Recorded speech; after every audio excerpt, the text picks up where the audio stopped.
Thank you all so much for joining our virtual Cancer Chicks and MAC Cosmetics event. So happy to be here and see some familiar faces and meet some new ones as well. So thank you all so much for coming. We're going to have a fun couple of hours speaking about and learning about some makeup today. So my name is Katie, and I have been a member of the Cancer Chicks community since back in, I want to say late 2018, right when it first started. Went to one of the first events, and it was so great to find a community of young women who were going through and facing the same challenges as me when I was diagnosed with breast cancer.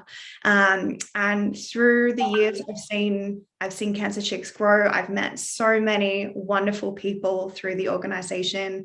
I am still a member of the Cancer Chicks, and I'm a bit of a lifer. So I was also diagnosed with metastatic breast cancer. So I'll be a Cancer Chick for life. And it's just great to be able to connect with so many of you and turn up to these events, learn something new, and also make some great connections as well. So I was also lucky enough to be one of the original chicks on the first Cancer Chicks retreat back in 2019, which seems like forever ago. We had a wonderful experience, and part of that experience involved the Cancer Chicks and MAC Cosmetics masterclass that we had on site there, which was truly unforgettable. Some beautiful photos and memories that came out of that experience. So really excited to be able to share that with you this afternoon and this evening online. So I think that, makeup and the way that we look obviously changes a lot throughout our diagnosis and all stages of our life. But, changing the way that we look and being able to harness that power of cosmetics, just to, perhaps fill in anything that we may need to change our mood, change the way that we look, or even be a little bit creative when we have that energy going through our treatment or, post-treatment, and learning those tips and tricks can be such a powerful tool. So we're really, really lucky that we have the best of the best with us tonight in the form of Carol, lovely Carol, who we've got on screen. And Carol Mackey is a global MAC Pro senior artist, and she's been a makeup artist for 22 years, so we're in very safe hands. You may have seen some of her work in the likes of Vogue, Grazia, Elle as well, so all over, editorial. If you've ever watched any of the Voice series or Australia's Next Top Model, she's been involved in putting together those looks. As well as all of the fashion weeks as well. So New York, London, Milan, Paris, what a dream. And if you've been lucky enough to go along to any of the Australian fashion weeks as well, and seen any of the runways from Dion Lee, Colette Dinnigan, Romance Was Born, or Beck & Bridge, along with countless others, Carol's been there through it all. So very, very well versed in the art of or the artistry of beauty and makeup. So today she's going to take us through some makeup application tips, the basics, and she does have all of your questions as well, which you would have filled in. So trying to answer as many of those as possible. Before I hand over to Carol, just some housekeeping. If we could please stay on mute just while Carol is presenting to us, so we can hear all of those wonderful tips and tricks. And if you do have any comments or questions, just feel free to pop them in the chat box, and we will try and get to those as soon as we can. So without further ado, I will spotlight Carol and hand it over to her. Thank you, Carol. Thank you so much. Everybody, thank you so much for tuning in. I really feel blessed that you've actually taken the time to tune in and watch some of my tips and tricks on makeup, and hopefully I can answer your questions and help you and in any way that I possibly can. you know, as you were saying before, it really does make your day. A lipstick, sometimes it can change the way you feel. Putting on makeup can change the way you feel. But obviously there's days where you just can't be bothered. And I just want to show you some quick ways that you can actually pop your makeup on. I'm going to show you a finished look at the end, but I'm also going to explain to you how you can use products in different ways and multi-use products. So I've been with MAC now for 21 years. This is my 22nd year, I think. So I'm like the fossil of the company. I've been here a long time, but you know, as you were saying before, it's been a long journey, but also very rewarding. And I've been able to work on privileged enough to work on a lot of events, and also privileged to meet lots of beautiful people like yourself. And I think everyone that I work on, you know, those dream shows in Paris and Milan, it's very exciting. But when you work on one person and you make a connection with that person, it's very different to working on a model after model after model backstage. So I worked for 8 years in store in Maya Perth. I was a manager there for 8 years. I then became a trainer for MAC for Western Australia and South Australia. And then I became a global senior artist based in Sydney. So I travel around a lot pre-COVID. But I've got to be able to work with a lot of different women throughout that time, and men as well, and really get to understand, you know, what I can help with in terms of makeup and some little tips that can help you. So I'm going to share those with you now. And I've got my lovely model Gemma, who's I've dragged from her desk upstairs in the office here in Sydney. And Gemma is the National Communications, I never can get it, the Education and Communications Coordinator. Is that Marketing and Education Executive. Close enough. I can never get it right.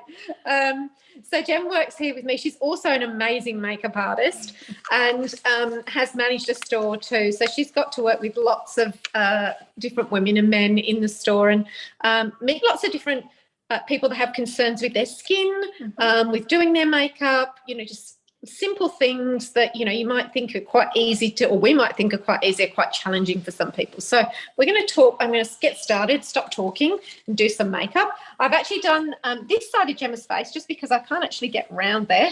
My camera's very close. So I've started this side of Gem's face. Maybe just go a little closer if you can, Gem. There you go. And you can kind of see where we're going with the makeup.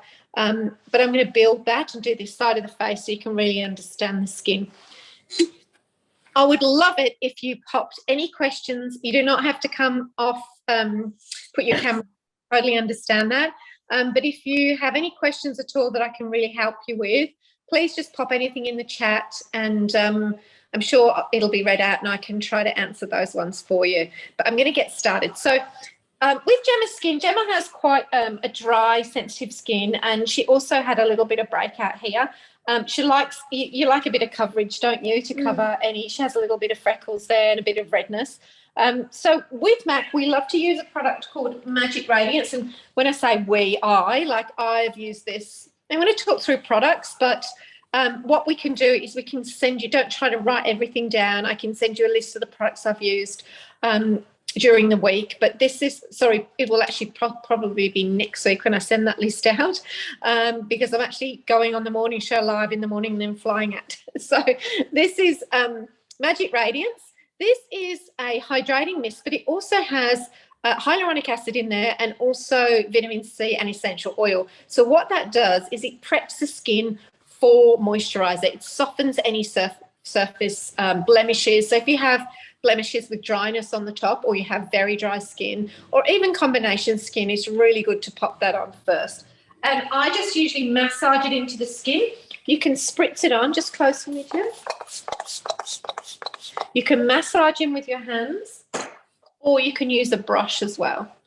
So really work it into the skin, because what it does, it just breaks down that dryness on the surface.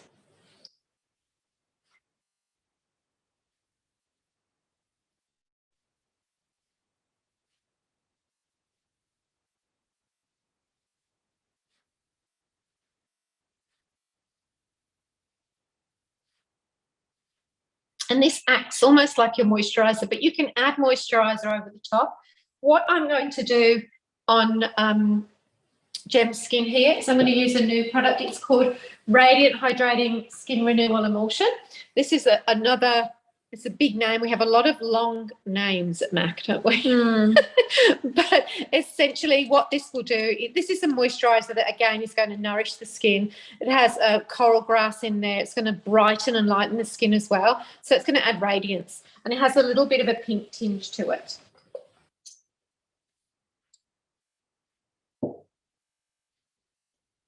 Do you have any skin questions?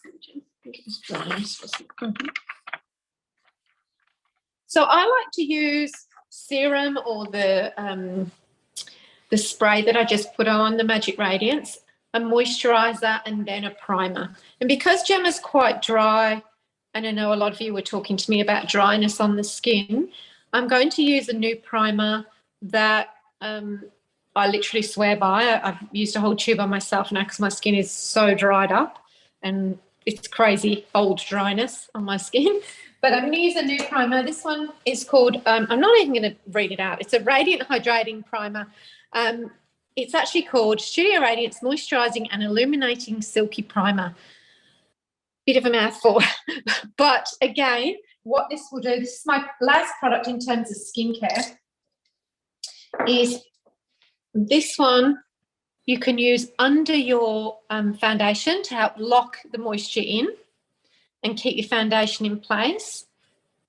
And you can also mix it into your foundation. So I'm using Studio Fix foundation in a moment, and that's a matte finish. So basically, if you have oily skin or you want it to just be matte, the Studio Fix Fluid foundation will give you coverage and it will go matte.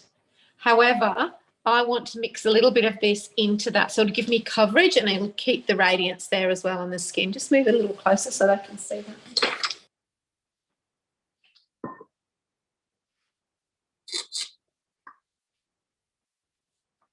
So I'm starting at the centre of the face and I'm just blending outwards. And the brush I'm using, this one's a 170 brush. What I like about this particular brush is it's quite dense, I think you can see. So the product kind of sits there, but you can push it into the skin. You don't use as much product, and then when you want to build up the coverage, you can just tap, tap, tap, and you get more coverage with it. But because I've mixed a little primer and I've used the primer underneath, you can still see there's a lot of radiance there. Just turn for me, Jem. So you can still see that nice glow to the skin.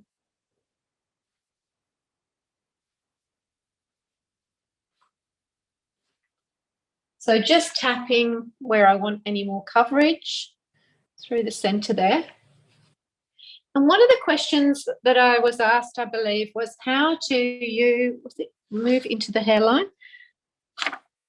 How do you blend makeup into thinning hairline? And that's a really good question. So what I would suggest is if you want to go a little bit deeper with your foundation, or even if you want to stay the same shade, matte face and body foundation, this is a very sheer dewy foundation, but what I like about it, you can use it all over the face and the body, so you can blend it super easy. If I'm trying to change the shade of someone, I will use this foundation. I use it a lot on anyone that doesn't want coverage and they want it to be quite sheer, and they also can build up the coverage with it. But what you'll find with that one is that you can go up here and it'll sheer out through here. So it'll sheer out. And then what I would do through this area in the forehead is if I want to add a contour, or if the hairline was receding and I want to add shading through here, I can warm that section back up. But the foundation will just go straight there. It's like any foundation really. When you get to the hairline, you want it to blend out. So you're starting here and blending out down the neck and not sort of going over the hairline. So by the time you get there, you don't want a lot of foundation. And then you can come back in and just contour through that little area through here just to give it more depth with a darker shade. And I'll show you how we can do that too. So that's just the foundation on Jen. And what I'm going to do now is just go back in. Oh, sorry, it's not that. Just go back in and conceal just under here and anywhere where we have more blemishes.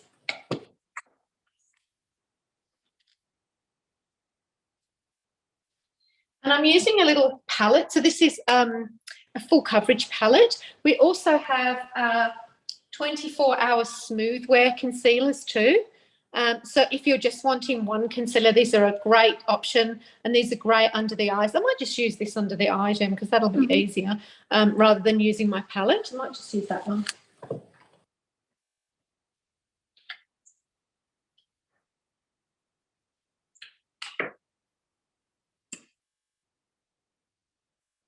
I'll be 2 seconds, guys. I'm just going to... Two of them broke off, Jem. Okay.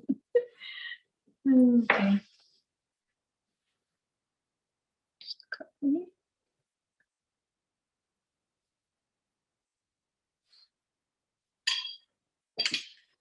So you can pop that under the eye and then just go back in and just blend that out with a brush, or you can use a sponge, or you can just tap that with your finger as well. Just look up for me, Jem. By tapping it with your finger, because it's warm, it'll actually blend it into the skin. Don't go too, when you pop that on, don't go too close to the hairline, the lash line under there, because you'll find that it'll actually irritate, well, it won't irritate the eye, but products you put underneath tend to move towards the eye. So you can kind of go to about here and then just blend out.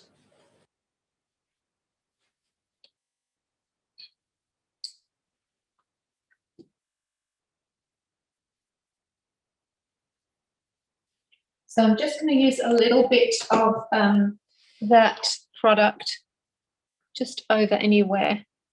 Again, make more coverage.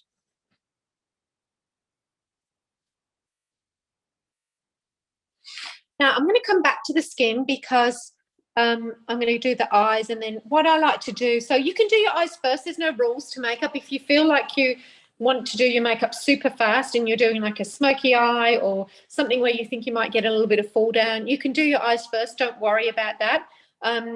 Because we tend to have customers that want to see their makeup progress, we'll do foundation first and then we'll move on to the eyes. But there's no problem about doing your makeup first, because you can then just clean up under the eye if you have fall down with a wipe and then go in with your foundation. It's a really quick and easy way, and quite often we'll do that at Fashion Week as well. But I'm going to move on to the eyes, go in and do some makeup through the brows, so we can talk about brows, and then I'm going to come back to contour in the face as well. Do we have any questions in the box? Anything in the chat? We did get a question, Carol, from Ebony, and she asked, she says she has fine lines on the forehead and under the eyes, and my makeup often sinks into these lines. How can I prevent this? Yeah, that's a really good question. And sometimes it kind of depends on what you're using as well. Like if you have a concealer, is it the foundation or the concealer that's setting, did she say? Ebony? I can take didn't. it off mute. Is that okay? So I'm using Charlotte Tilbury products, and I will often use the primer, and then I'll go in with the Airbrush Flawless Foundation, and then I'll go in with her concealer under the eyes, and then I'll go in then with my powder to set everything. But then I noticed that I have kind of dehydration lines on the forehead and under the eyes, and it will just sink straight into those lines. Right, okay. I totally get you. I know exactly what you mean. And I think I don't really know, I do have a couple of Charlotte Tilbury products, but I don't really know that foundation and concealer. However, what I find is if you prep the skin first, as long as you're prepping with moisturizer and eye cream, then you'll find that it'll go on a lot smoother. I feel like sometimes when we don't prep enough, we don't do the prep sets, that's when you tend to get that creasing as well. So the primer is really probably the key to that, is putting a moisturizing primer on. And then when you're setting with powder, is it a translucent loose powder, like a fine powder, or something else? I don't know how to describe it really. It's sorry, you're cutting out. Oh. Is it a compact or is it a loose? No, It's a compact, yeah. Yeah. So sometimes when you're setting your makeup, it's a little easier, especially if you're getting creasing like that, to use something that's jet milled, so super fine powder, and it's a loose powder. You might find that that's a lot easier when I do Gemma, and you won't necessarily get that creasing, so that might help as well. Okay. And Carol, a very good question was asked. Where does sunscreen go in this sequence? Oh, okay, that's a really interesting question. So if you pop your sunscreen underneath your foundation, because you want to get that protection from it as well. But sometimes if you're using a foundation that has SPF in it, like the Studio Fix Fluid Foundation has SPF 15, we always say that's not going to double. You know, like sometimes people go, oh, well, I've got a 30 plus and then I'm putting 15 plus foundation on. It's not actually going to give you that extra coverage, if that makes sense. So in time-wise, in terms of sunscreen. So always make sure that you have a higher protection sunscreen on, and then you can put your foundation on top of that as well. And Carol, this last one's from me. What should you do if you have dark under eyes? Does color correctors, are they as good as people say? Yeah, what would you suggest? Use a color corrector. However, there's someone that works in our office and she swears by them. She has like a really deep Indian skin tone, like olive skin. And so it's kind of like in between golden and more rose shade. And she swears by using a color corrector underneath her concealer. But I tend to use a warmer shade concealer. So when I say warmer shade, less golden, I find that if I use something that is more pink based, especially, you know, under the eye, the darkness tends to be capillaries, or the color coming through is usually quite grey green. And what happens is when you try to correct that with a lighter concealer straight on the eye, and you go, oh, I want to brighten that, so I'm going to lighten it, so I'll use a light concealer, it will actually go quite ashy. So you need to go either the shade of the skin here, or even a little bit more pink to counteract that green under the eye as well.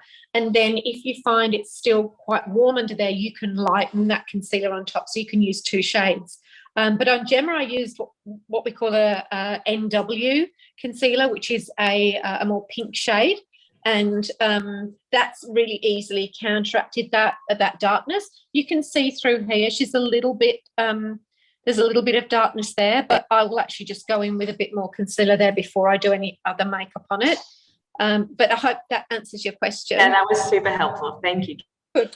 So we're going to move on to the brows now.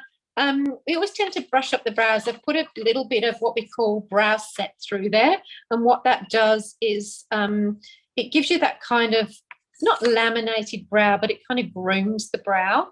So I've already put a little bit of clear brow set, but I know that sometimes we have gaps in the brow, or you might have lost a lot of hair through the brows, or there might not be any hair at all. So what I would recommend is if you do have hair there, just brush that hair down. Looks really weird, I know, but just kind of almost get rid of it and treat this area here. This is kind of where you want to fill in there. So you can do that in a few different ways. You can do it with a brush. You can do it with a angle brush or a fluffy brush. And I'm just going to show you going through the brow just with a little soft brush. This is probably the easiest way to do it. This is a little pencil brush. And I'm just taking a little bit of shadow. You can use your eyeshadow. It doesn't have to be a brow shadow as such. And you can just kind of go through there and fill that in. And if you want it to be a little bit sharper, you can go in with your angle brush at the end. Now, I want to show you individual hairs. So this is a what we call Sculpting Shade Pen.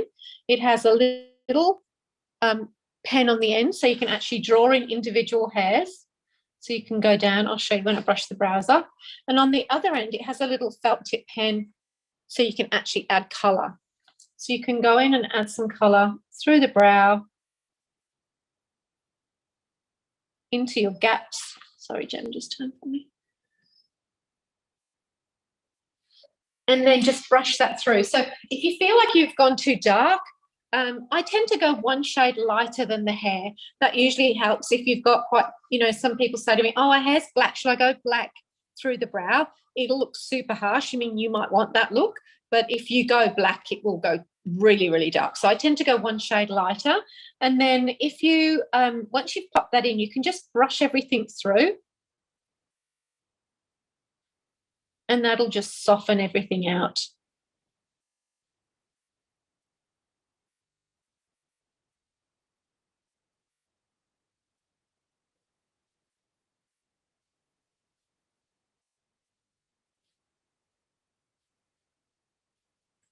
So you can see how it's added that fullness to the brow. You can use the end to add little individual hairs too, if you want to. So this just gives you little tiny brush strokes. And you can add in individual hairs. So even if you don't have hair there, what this will do is give you pretty much fake brows, like just...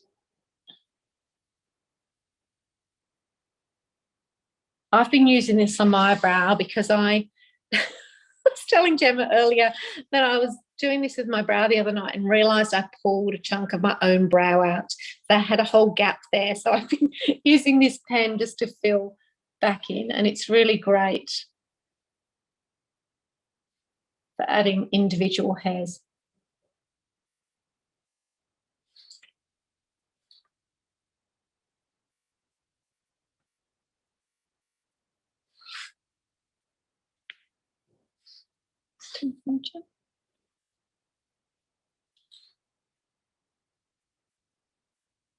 So you can make them as full and fluffy as you want, or you can actually make them, you know, as fierce as you want too. So if you want to make them really strong on the end, you can go back with like this flat angle brush and just give yourself more of a sharp end in there. And you can do that with shadow, or you can do that with a gel as well. I'm not going to do it any darker on Gem because I think it's pretty dark as it is, and it's kind of defined the brow enough.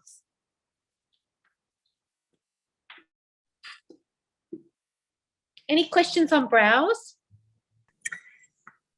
No, but we did get a question. What is the best shade of blush and eyeshadow for you? Or how do you find the best? All right, I'm going to just move on Jumping to way ahead.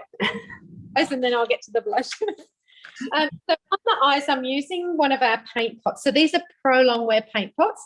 This shade is called Groundwork. I don't know if you can see it there. Yeah, it's a bit easier to see like that. And what this is, it's a gel eyeshadow, a cream gel eyeshadow, and it goes on creamy and it sets dry. So this is the perfect product for your eye, for an eyeshadow, because once it's on and it sets, it doesn't move. And as long as you don't use lots of it, like too much on there, it won't crease whatsoever. So we tend to use it quite sheer and just buff that over the eyelid. And you can use these on their own. So if you're doing a quick makeup on yourself, you can just use this on its own and it'll give you a really lovely, soft, blended look on the eye, and it'll set. And you can use it under the eye too. So if you're wanting to create a little bit of shadow under the eye, you can just go under, look, what can we do? And just add a little bit of that there. So it's kind of giving it more of a halo look, so it wraps around the eye. What we love about these particular products is that they come in a range of colours. I think we have about 10 now. Mm-hmm. Yeah, 10 colours. And once they set and they dry, they're perfect on their own, but they're absolutely amazing for shadow over the top. So you put the shadow over the top, it just intensifies the colour, but it also keeps it in place so it won't move. It's not going to go anywhere at all. So what I'm using on Gemma, like what I've done on the other side, is I've used this palette. It's actually what we call our art library palette. And this particular one, so we have 3 in the range of art library palettes. And this particular one is called Nude Model. So it has these lovely natural shades. And what I like about this one is it has a lot of different textures. So it has matte, It has shimmer in there. It has frost eyeshadows as well. So you can pretty much do anything with this. And it has a lot of warmer tones too, so you can mix and match. So I tend to use a couple of shades together. And I'm just going to go, just close for me, Jem, and blend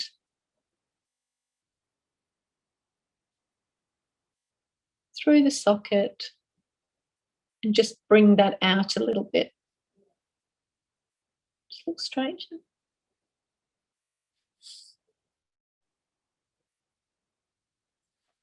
I'm just going to add a little bit of that underneath as well. Straight. And you can deepen that through the outer corner just by going in with a deeper shade there if you want to. So you can just go straight in there with a deeper shade.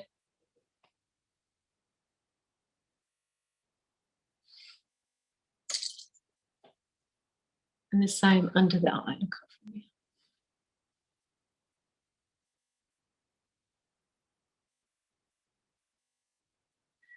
And pencil brush, this is a little pencil brush. So brushes really help you to blend well.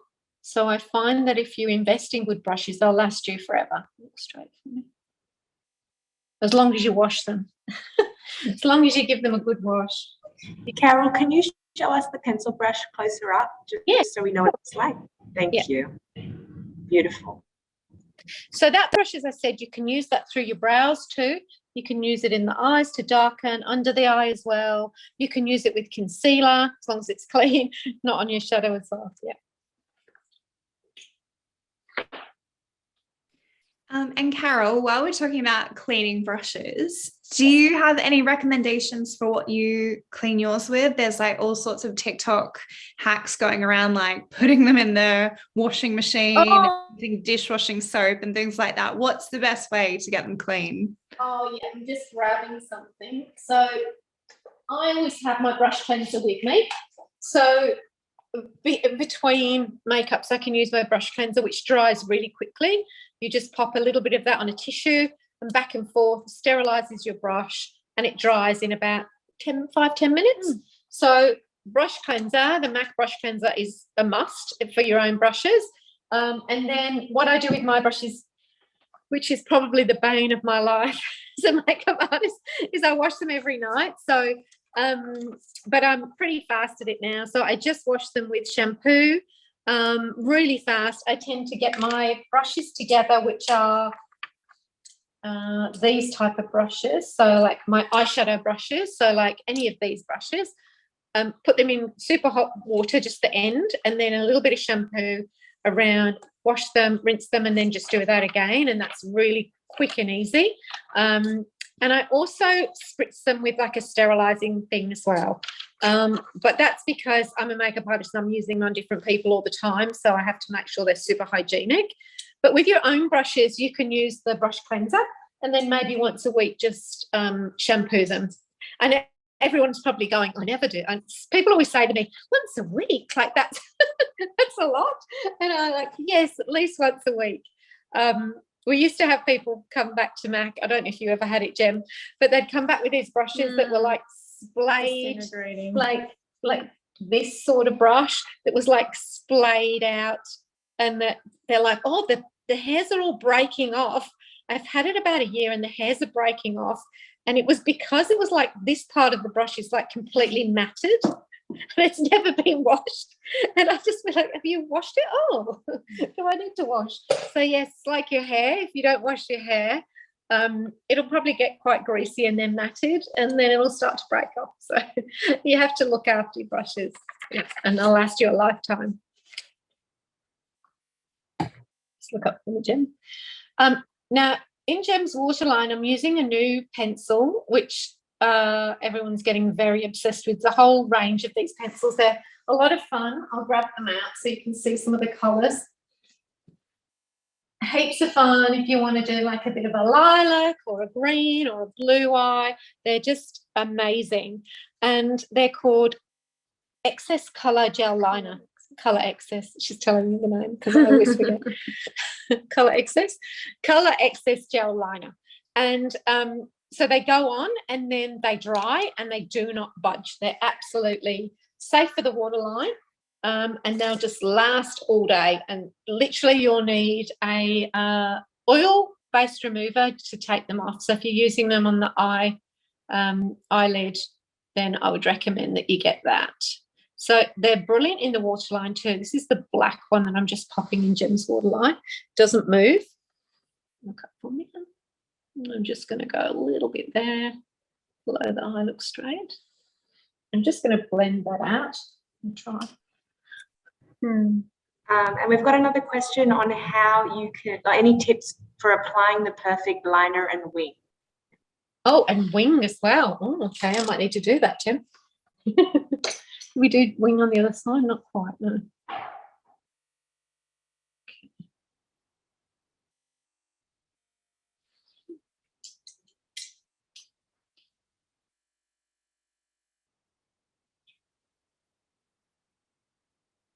So I'm just applying that liner into the lash line and just blending it out a little bit. Just open for me, Jen. Yep. Okay, so liner technique.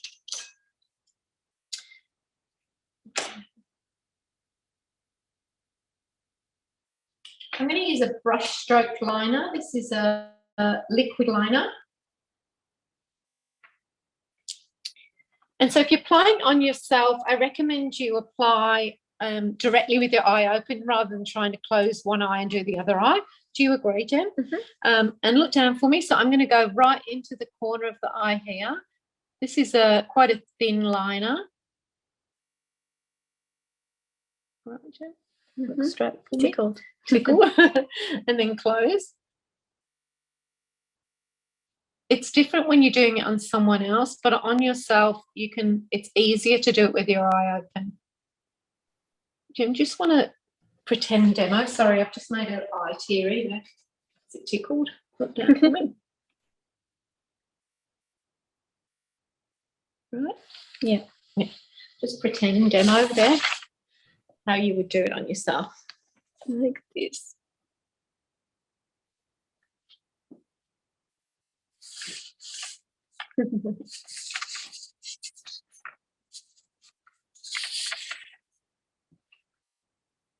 So for your winged eye, what I'll show you is this. Just going to use this one. Just look straight for me, Jim. If you think about the bottom of your eye here and then coming out here, so almost, let me just see if I've got a flat definer. Okay. So if you see the bottom of the lash line there, you can see where my brush is here. So you're almost ignoring the way this eye comes down. So you can see with Gem's eye, the edge of the eye comes down. So if you follow this, it'll actually give you a downward turn with your liner. But if you think about your line coming out here, and you can even mark it out if you wanted to with this brush. So you could get a darker shadow. And what you can do on a flat brush like this is a flat defined brush. Hope you can see it there. Yep. And you can kind of go like this. So you could mark that out from there just by pressing, and then you can come back in. Can you guys see that? So what I've done is I've marked it out with the brush and the shadow, so you could have it like that if you wanted to, but then you can kind of come back in with your liner and just draw over the top of that. So you just literally follow the line and then come back in.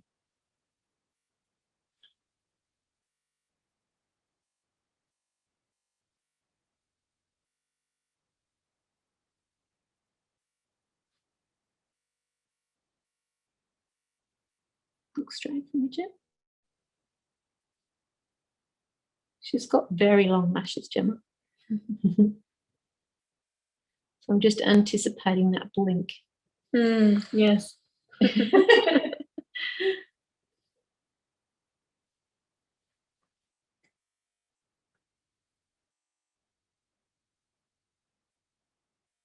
Look straight for me. That's it. And you can go back underneath if you want to as well. So you could go back under there and you can bring this out. So you could just go like this and pull it with your finger, and that will actually just, oh, maybe I'll just show you. So you can actually just go like that if you want to, and it actually just kind of gives you that sort of sketchiness to it. Or you can actually go back in and give yourself a longer line there.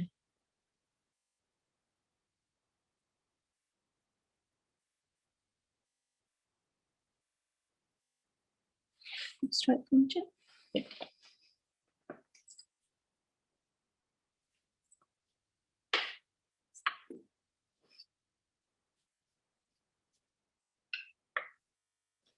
Any questions, guys? Does that make sense? It all makes great sense. No questions so far. I think you're doing a good job. So you've elaborated everything. Just trying to think about it. It's hard when you're in a room and you're so used to presenting to a lot of people. And so when you're on the virtual and you're like in a room with no one in it, and It's then just silent. Is everyone still there? Okay. So you can see, and I'll have to jump the other side at some point, do the other side, but you can see that the liner just adds that little bit of drama as well. Now I'm going to just give Jem some mascara too.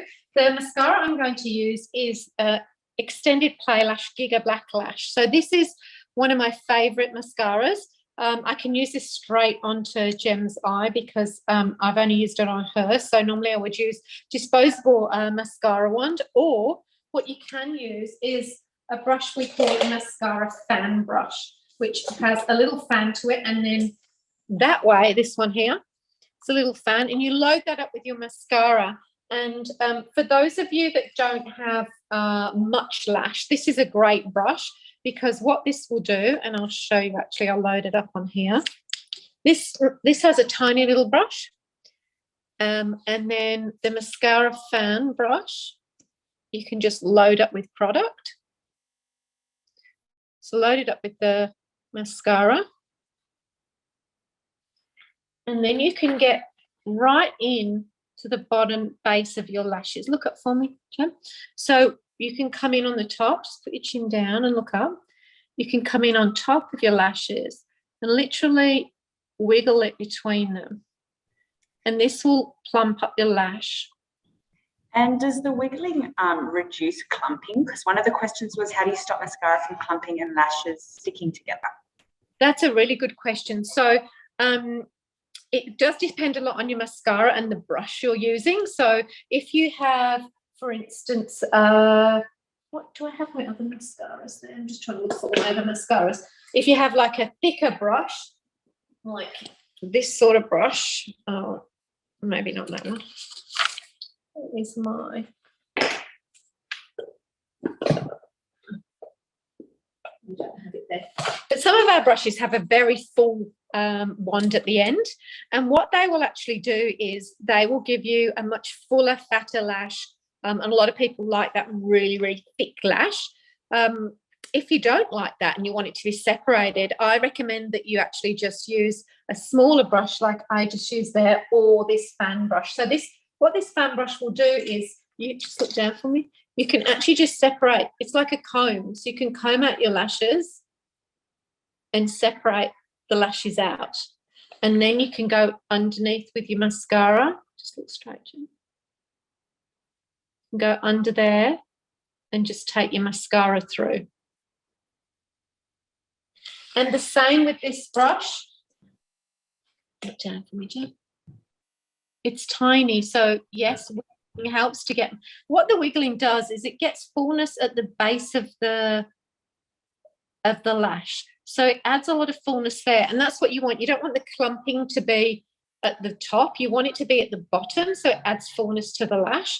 And we also have something called a lash primer.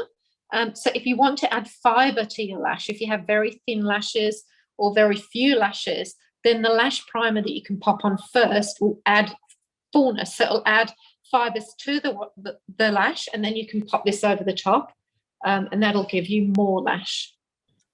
But as usual, get the very end of the tip of the mascara on, just to get in there, bulk up the lash, and then bring that upwards as well into the tip of them. And Carol, on that point of bulking up your lashes, Darlene's asked, any tips or tricks to give the illusion of lashes, or what lashes would you recommend if you've lost your lashes? I think she means false as well. Yes. So I know I've actually popped lashes on someone that's had no lash whatsoever, and it's very tricky to put a lash on when there's nothing, like no platform for it to sit on as well. So what I would recommend is to try to put a strip on as opposed to individuals, because individuals are very tricky. To put a very slim lash on there. When I say slim, something that is not too heavy at the base of the lash. So it's not a very thick base to the lash. You can see here it's a very fine one. And that will adhere a lot easier than having a really thick one there. And I recommend you put glue. So like you can use a glue that dries black if you want to use it like a liner, or you can use a clear glue. And you just pop that glue along the lash line, or where the lash line would be. Let that set a little bit. Then actually apply the glue to your lashes and let it go tacky, because I find that a lot of people don't allow for it to go tacky. And then when you pop the lash on, it gets into a big mess with too much glue being on there. So let that go a bit tacky. Let the glue go tacky, and then press that on. And basically when you're pressing it on, look down for me, Jen. Press it on, and then get the tip of a brush and really push it onto the skin. So you would get the end of a small brush, down, Jen, and just press that on. You can do it with a cotton bud as well. I haven't put any glue on this. It's sticking because it's already a bit sticky. And really, really push it onto the eye, and that will help it stay on as well. Just going to pull that off, Jen. For your lash. I realised I put mascara and I hadn't finished doing the eye. I've lost my mind because I got caught up in that liner. I haven't added the other colour on.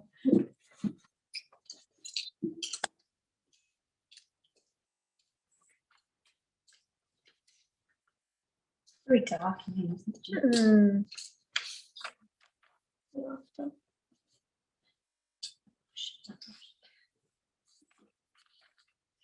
So across, just turn this way for me. I'm trying to remember what it. Just close your eye for me. Across the lid here, I added a bit of shimmer. So I'm going to add a touch of that. This little colour here, I might add a touch of that. And we can even go through the centre with this nice sparkly one, just for fun as well.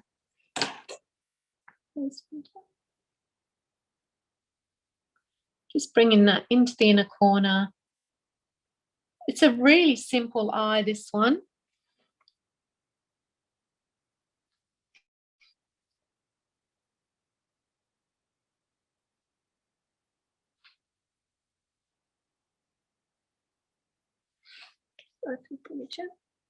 Perfect. Okay. And so now I can go back underneath and just clean up underneath the eye. So if there's any fall down, we can always go back and do that afterwards. Okay.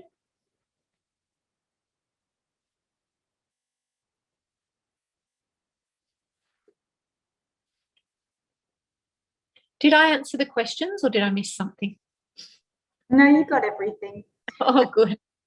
I was wondering, are there colours, eyeshadow colours that suit different skin tones? Like if you had lighter skin, would you suggest a colour, or if you had darker skin? Does it differ? I think in terms of eyeshadow, you know, quite often skin tone, but also eye shade as well, you know, like on a brown coloured eye. A lot of mauves look really great, so like purples, shades like that look really good on a brown eye, and anything that what we call is monochromatic, so different tints and shades of the same tone. So If you have a brown eye, anything that's brown and deep brown, warmer shades look really great as well. And then on Gem's eye, which is kind of like a greeny blue, isn't it? It's almost like a greeny blue colour. She looks great with these warm tones. This palette is a great palette. This palette's one of the Art Library palettes as well. And this this one's called Flamboyant. And we did a masterclass with Gem wearing these sort of like more corally colours.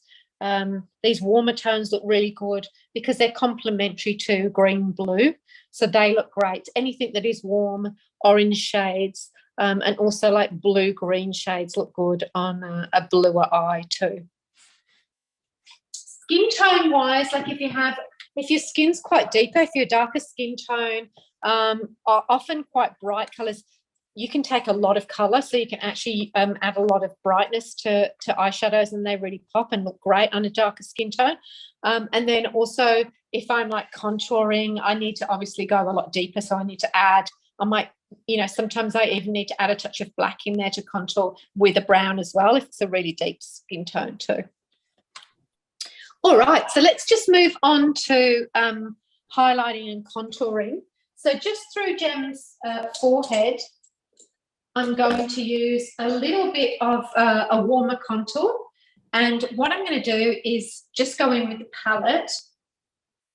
And we have a couple of shades of palettes. Carol, Ebony's asked what shade looks best on very pale eyelids. Very pale eyelids? Yes. Well, Gem's very pale.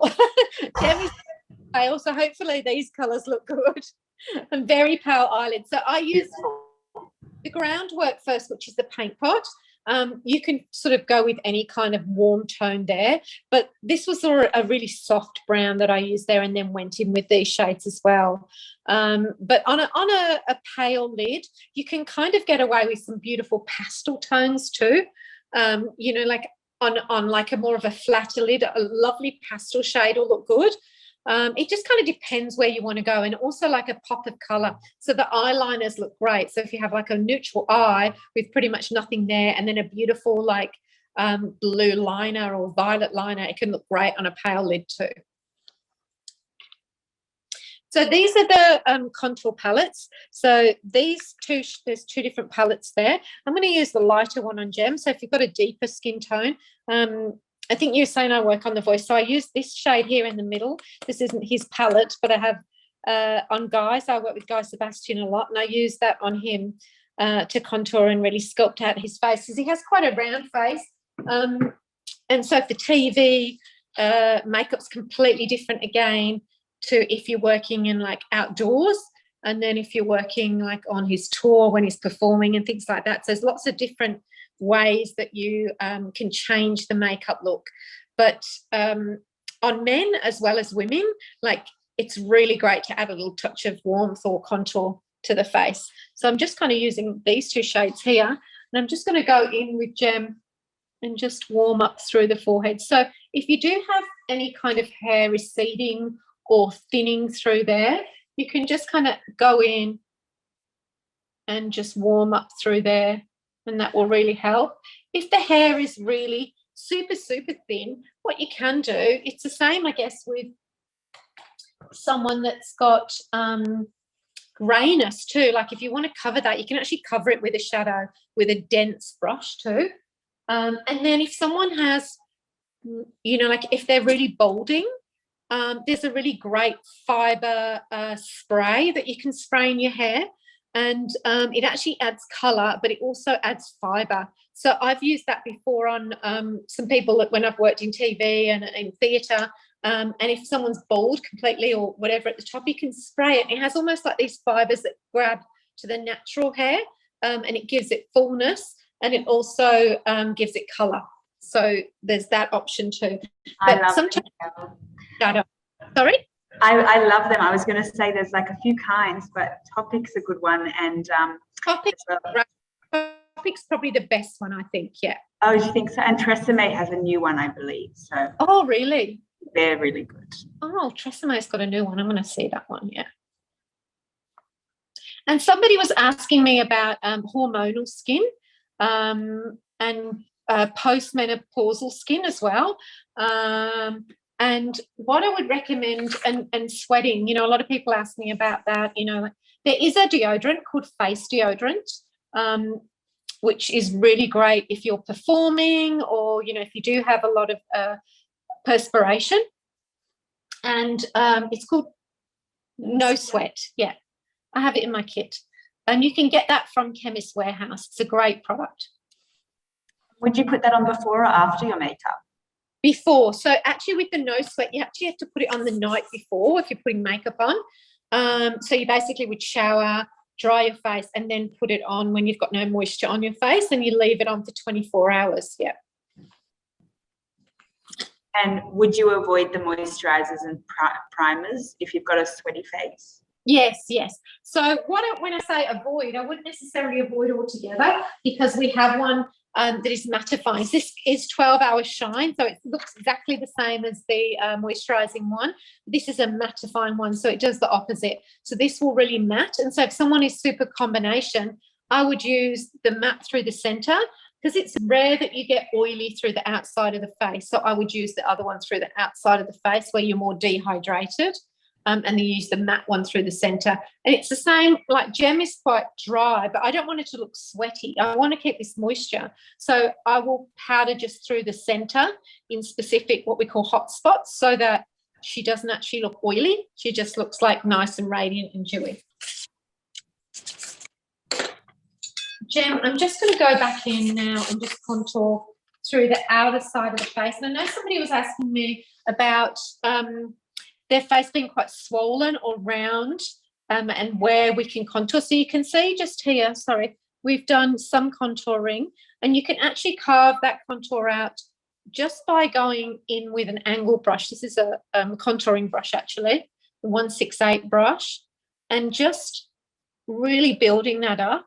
You kind of want to go below your cheekbone, so you can actually feel, if you press in, even if the face is quite swollen and round through here, you can feel where the cheekbone is, and then you can kind of just push that in. You can mark it out if you want to, like you've seen, you know, there's a lot of things on Instagram and TikTok where you literally draw a line and then blend it. You can do that if you want to do that with a cream first and really, really carve, what we call carve out the shape. But if you want it to be a bit more natural, you can go in with your contour powders and just build it up gradually. And I find that when you build up that contour gradually, it's a lot more believable. It doesn't look like it's, you know, being drawn on. And so just by blending with the brush in circular, so I've gone this way, and now I'm kind of blending it into the skin. So I'm kind of buffing that into the skin and bringing it across the face as well.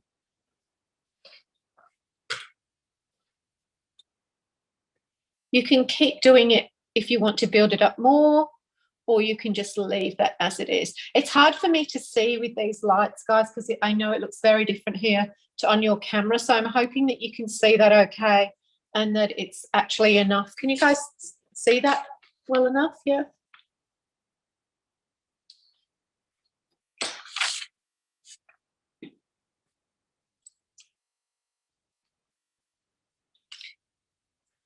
Is that okay, guys? Yes, it's perfect. We just got a question. Sorry, Carol. I have to find the mute button fast enough. Quick question. Sorry. Ebony's asked, how can you stop contouring from looking muddy on very fair skin? Yes, well, that's what I've just done on Jeb, because she's very, very fair. She's probably, you're probably the lightest shade of foundation, one of the lightest shades that we have. And so what I've actually done is use, rather than just use one shade, I've kind of mixed them. But these shades here, they're not too deep. So when you put them on, you can't really go wrong. And then there's highlighting shades as well. But what I love about this palette is you can use it on the eyes, you can contour, you know, you can do a lot of different things. I would use these shadows through the brows, especially on a fair skin, and then the other palette for the deeper skin tone. But by, you know, some people are like, oh, well, I only use one shade. But that's when you tend to get more of a ruddy look or like a ashy look. By using the few different shades, that helps you a lot. And then you can use these shades, as I said, on the eyes. You can also use them sort of on the brows too. So like this lighter shade, which is, it's not a shimmery highlight, but you can highlight with it. But you can also use it to just mark out your brow, give it definition. Don't add it to the lashes like I just did. Do it before you put your mascara on. But you can see, oops, you can see by adding that lightness under there, it just kind of gives the brow more definition.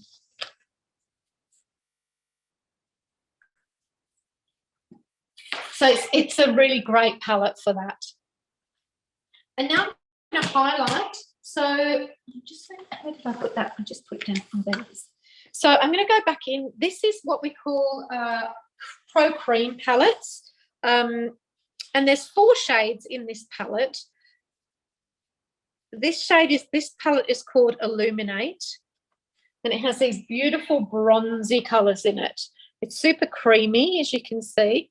I tend to use this colour for highlighting, but I like to use all the colours on the skin. Again, to swirl through really gives a nice mix, but you can use this more of an eyeshadow as well, like a cream shadow. You can tap this on as a highlight.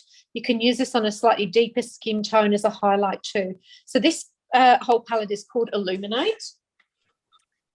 Carol, there's a question that I think also could apply to highlighter. Is there a difference in how the contour is going to look if it's a powder contour or a cream stick, which can also work for highlighters as well?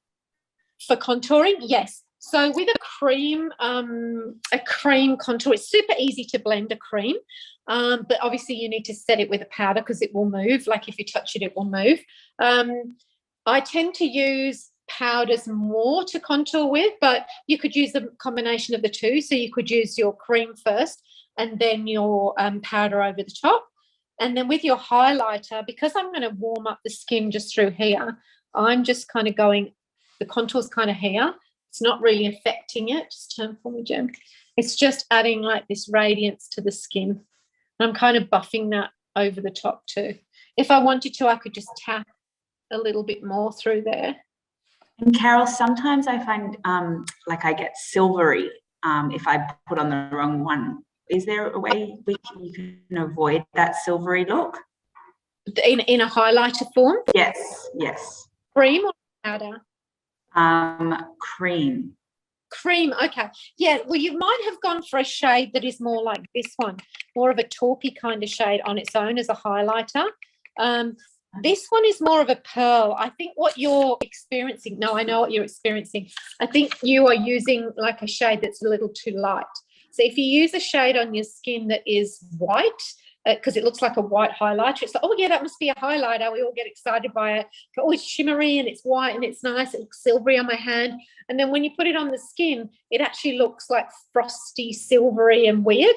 So I think don't go too light with a highlighter unless your skin is like majorly pale. Like Gem's quite fair, as I said, and this is still more of a pearl highlight. It's not a white highlight, if that makes sense. So yes. And to use that same with powder as well. Like unless I want it to be super bling, I wouldn't go in with a frosty light one. I'd go more with a warm one. Like this is a powder highlight here, and this goes on really beautiful and shimmery. I'll show you on the other side. And this is a colour called Soft and Gentle in a mineralised skin finish. And it goes on beautifully on a fair skin or even a deeper skin. But if your skin tone goes a lot deeper, you need to go darker than this because that will then start to look silver or ashy on a deep skin tone. So I'll just pop a little bit on the other side so you can see how this goes on. Just turn for me, Jem. Jem, I've already done the cream, but I can still go over this with Soft and Gentle with the powder. And as I build this up, see how much this shines. So the more you kind of buff it, the more and more it shines. You can also use this wet and it goes super blingy. Can you just turn? Like, can you guys see that? Beautiful. Yeah, so it's very a nice high shine if you love that. And then on the other side, it's a little bit more subtle with the cream. And Carol and Jenny, you could also answer this one. What are some makeup trends you're seeing at the moment? An answer. Yeah. One of the makeup trends at the moment, I think, is that cat eye. It's all over TikTok, and they go right into the corner and pull it out. I think they're calling it the euphoria eye. But it's where they put the little, it's kind of like an Egyptian eye, where they pull the liner all the way down to the tear duct, make a little triangle, and then have a thin line to really extend the eye. That's really popular. Seeing a lot of that, on TikTok at the moment. Yeah. We need to do that on you, Jem. Yeah. You should. I'm going to touch up that lash because it's bothering me that I've got a little bit turned for me. It's going to be our next class then. We'll do that. And another question was, which foundation is best for oily skin? Oh, so the Studio Fix Fluid Foundation that I've put on Gemma is perfect for oily skin. It's matte, it's oil-free. So the reason it doesn't look matte here is because I've added that primer. However, it's the perfect one and it'll just stay and won't budge. And you can use it with the mattifying primer as well. And also we do a powder foundation called Studio Fix Powder Foundation. And that is great. You can brush it over the top, or you can sponge it if you want a super full coverage. That is very matte too. Now, the blush I'm using on Gem is the peachy sort of tone. This is one of our Glow Play blushes. So it's actually feels like a spongy, almost mousse-like texture. And I'm putting it on with a brush as a 137 brush and just popping that over. It's not really cream. How would you describe that? It's like a putty. It is like a putty, yeah. It's like it's bouncy. It's bouncy, yeah. You can pop this on with your fingers too if you feel like you want to. Just kind of putting that more on the apples of the cheek and just blending that back as well, just to give a bit more warmth. We got a question about, I often break out after wearing makeup. Any suggestions? Oh, really? That's really interesting. I think making sure that you wear the primer, because the primer is like the barrier between the foundation and your moisturizer. It kind of locks it in and keeps it in place. So it'll make it a lot easier to take the foundation off as well. So when you're washing off your foundation, if you've had that primer on, it'll be a lot easier. It won't be sort of going into the pores. Was that the question? Sorry, I've totally breaking out after breaking out. Yeah, so making sure you take off your makeup is what I'm saying, so that you're not left with traces or remnants of it that are like seeping into the skin. So just really making sure you wash that off, and maybe exfoliating once a week depending on your skin type. So my skin's super dry, I'll exfoliate twice a week. And then once you have found the right skincare, I think as well, something that's really gentle on your skin. So if you've got a very sensitive skin, we do a moisturizer called Comfort Cream, and that's really great for a dry skin, and it's also good if you have sensitivity. It has some cola seed extract, and it's really good for redness and sensitive skin too. Does that answer the question? Yeah. So as we do on the skin, on the lips, we've exfoliated Gem's lips. She's got really, really dry, peely lips at the moment, she was saying earlier. So we exfoliated them. We have a lip exfoliator that we use, and then we've gone in with some lip conditioner, and I'm also using the primer. So the primer, again, it's very good if you have, if you're doing like a red lip or a bold lip or even a nude lip, it'll actually just smooth out the lip around the lip area too. So you can kind of use it around the top of the lips, especially if you've got fine lines there, and you want to pop on like a red lip. You can just kind of smooth that through there, and that'll work really well. And it'll help your pencil to glide on. And when it comes to popping on your lipstick, you can go straight on with the bullet. So if you're popping this on yourself, you could just go straight on if this is a nude colour, and then you can go around rather than trying to, perfect it first with a pencil. I see a lot of people that pop on a red lip and they're sort of mucking out the shade, and I'm sort of like, oh my gosh, it's so much quicker if you just get it on, and then you can actually go around and just draw in what you want to. So I'm going to get Gem to just pop that straight on. I'll get you a mirror, Gem.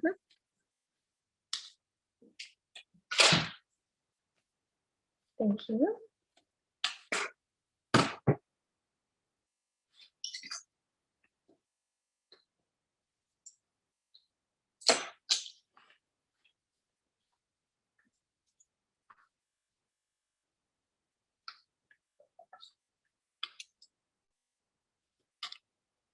Honey Love.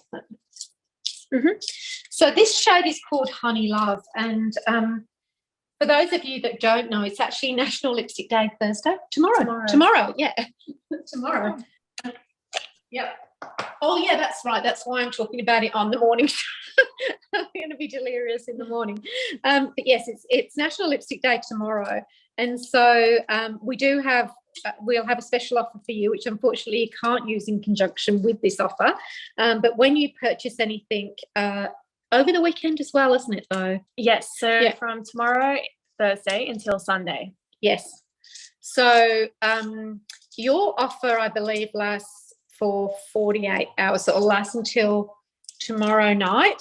Should last until Friday. No, because I think it starts this morning. Oh, right. Yeah, I think it's till tomorrow night or maybe Friday. It'll say in the slide at the end. And your offer will last that long, so you can't use it in conjunction with the National Lipstick Day offer. However, that runs all over the weekend. So with the purchase of any product from MAC, any product? Yeah. Really? Any product, just excluding gift cards and services. Yeah, so you get the choice of 3 different lipsticks, and the lipstick shades are Myrrh, Honey Love, and Velvet Teddy 2.0. Teddy 2.0, Teddy 2.0. Taupe, and Honey Love. Oh, sorry. Oh, my gosh. I need to remember that tomorrow on the morning show, don't I? I'll be in trouble. Let's hopefully I get it right. So Gemma's popped on Honey Love. That's this colour. So this could be your freebie if you bought something. And then I'm just going to round the edge of the lip with Strip Down pencil, just to give it a bit of definition. And Carol and Gemma, will this discount code work online if they don't have time to run into a store? Yes. Great. So the discount code that you'll be getting works online, and if you also jump online to purchase something separately, you'll be able to get the offer of the lipstick as well.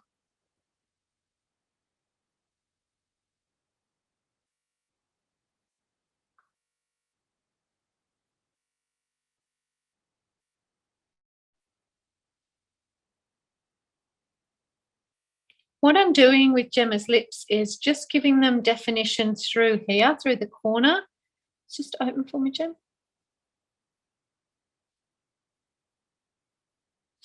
Oh, I'm just going to fix that. I'm going to show you how to fix that. So rather than going back in with concealer, you can actually just use a little bit of powder to fix that.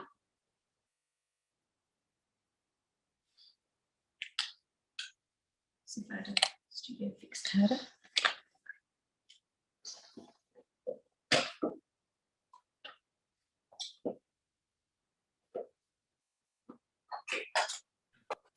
And Carol, should a lip liner be a shade lighter or darker than lipstick? I find it's best if it's a little bit darker than your lipstick. You won't actually see it if it's lighter. So I tend to use a little bit of a deeper one, especially if it's a nude. Where if it's a bold colour, like if it's a red, you kind of want to go the same colour or a little bit darker with the red. I tend to go almost the same colour. And another question was, did you use a powder over the foundation, and do you use an eye primer? That's a really good question. So no, I haven't used a primer because the paint pot works like a primer. It keeps everything in place and doesn't move. I haven't used powder yet, but I'm about to. So what I was saying before, so now I just want to go back in and touch anything where I've touched the face. So I might just go back in, add a little bit of concealer there over any blemishes.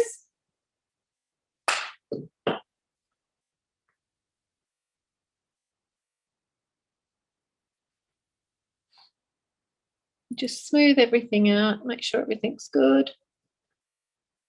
Through there, around the nose. And then I'll add that little bit of powder. So the powder I'm using, this one is transparent loose powder. It's invisible, so you can't see it. It's jet milled, so it's super fine. And I'm just going to pop that through the T-zone. and around the nose. So just through here, just where we've popped the concealer under the eye. So as I said, like we call the hot spot. So the tip of the nose, just through there, under the eye, around here, and then just there. If we had a lot of concealing here, then I would just go back in and press that over the top too.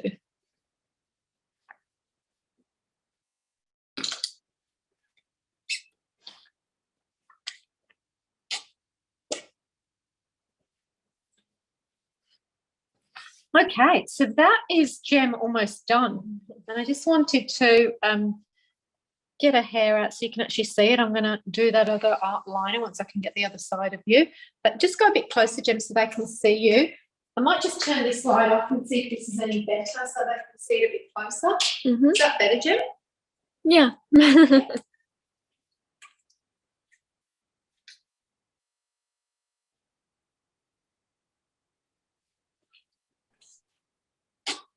It looks gorgeous, and everyone's writing it looks amazing as well.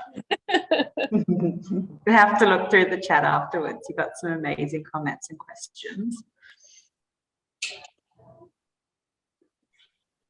Okay, I need to check if there are any more questions.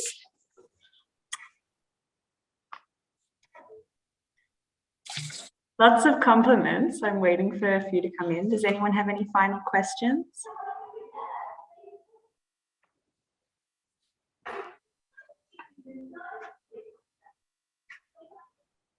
I'm early, so I can talk to you about anything else and show you any more.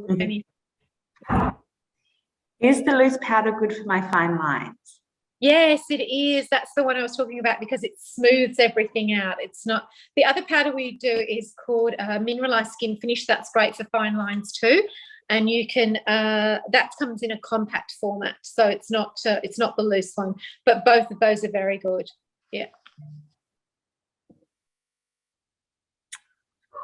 Well, I'll let you know. Oh, looks amazing. Out of the products you've used today, what would be your top 5 everyday products to use?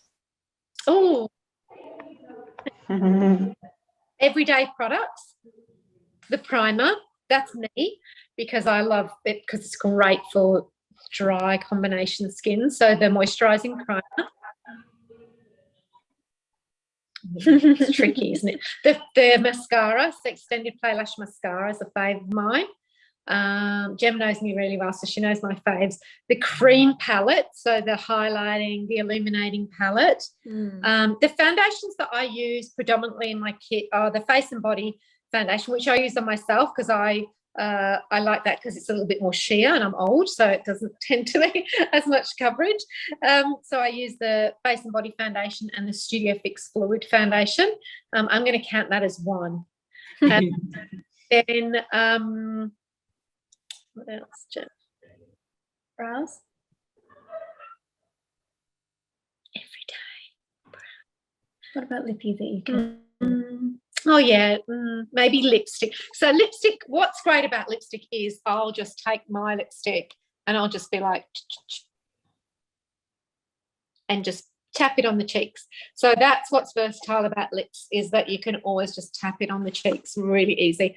And I mean, lipstick just changes the way you feel, doesn't it, all the time. It always brings me back to the story of Brave lipstick. You know, that always, I don't know if you know that story. So there's a story of a lady from years and years ago, and we have a lipstick called Brave, and her son was very ill in hospital, and she couldn't be bothered with makeup, and you know, she just had enough because every day was a challenge, and every day she was going to see him, and then one day she dropped a bag and was in tears and dropped a bag in the bathroom, and this lipstick fell out, and it was a colour called Brave. It tears me up thinking about it, and she put it on and she felt better. Oh, so that's yeah. a beautiful one. You should tell that one on TV tomorrow for Lipstick Day. No, I appreciate it. Back in the morning. Maybe he will. Yeah. Oh. And Lara's asked a final question. How do I stop my blush from looking too pink and bright? Oh, okay. Use a sheer tone blush. So use one that's not too heavy and use a brush that is really, really light. So you would have seen the brush that I use. This is a 137 brush. It's really fluffy and light. And so what I tend to do is I will load up my brush. You can't go wrong with these because these are so sheer. They don't go on this color. They actually go on really, really sheer. So you can kind of swirl it around and go, oh, okay. But if you're using a brighter color, for instance, let me just pull up my palette. So this is a palette I've got in my kit. And these colors you can see are super bright. So if you have a bright color and you pop that on this brush, what you can also see, I'm popping lots on so you can see how bright it is in my brush. What I tend to do a lot of the time is I use a tissue. So I literally push everything into the tissue like this. So it's not sitting on the surface. And because it's such a fine brush, I can lightly go over and build up that color as much as I want. And the brush will do that work for you. And what palette did you use on the eyes again? And just a reminder, girls, I'll share in the coming weeks Yes, everything that she used. I'm going to do everything that I've used. But the palette is from a range of palettes that we have, 3 of them. They're called Art Library. And the colour of the palette is called Nude Model. Nude Model. And we had a few questions about sharing your tutorial today on our socials so that they can watch it if they had to leave early for whatever reason. So I know we've been recording. So is that okay with you? Sure. Great. So I'll put everything that we've used in our caption there as well, guys. And I just wanted to thank you again so much, Carol and Gemma, for all of your wisdom and expertise. It was so invaluable, and we threw you some tough questions, so you did really well. Thank you, Carol. Thank you guys so much. We really appreciate it, and you're getting lots of thank yous in the chat as well. Oh, good. Thank you so much, Carol, and thank you to MAC for supporting Cancer Chicks. You know, our mission and goal is to let every girl who is walking this path know that we're there to support them. So the more we can tell the community and our friends and family about us, the more people we can help. Yeah, totally. It was lovely speaking, guys. We really appreciate it. Thank you so much. Thank you, everyone, for attending.